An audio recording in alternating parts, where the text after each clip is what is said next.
تک گئے ہو نا مانگتے مانگتے؟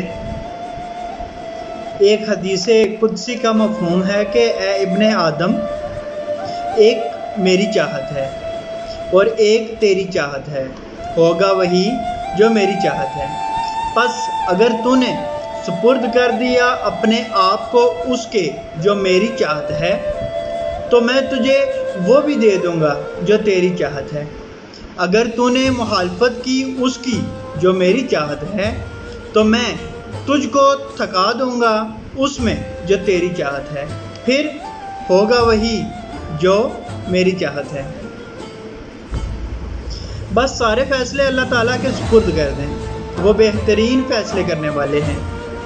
جب ایک دفعہ خود کو مکمل اپنے پیارے رب کے حوالے کر دو گے تو یقین رکھو اللہ تعالیٰ تمہیں بھی وہ دے دیں گے جو تمہاری چاہت ہے۔ بس ایمان تو رکھو تم اللہ تعالیٰ پر، وہ بہتر لے کر بہترین سے نوازیں گے۔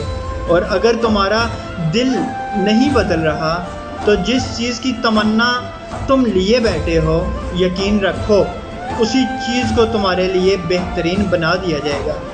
انشاءاللہ جلد دیکھو گے تم کیسے معجزے ہوں گے اور پھر خوشیاں تمہارے دروازے پر دستک دیں گی انشاءاللہ۔ اللہ پاک آسانیاں حاصل اور تقسیم کرنے کی توفیق عطا فرمائے، آمین، جزاک اللہ۔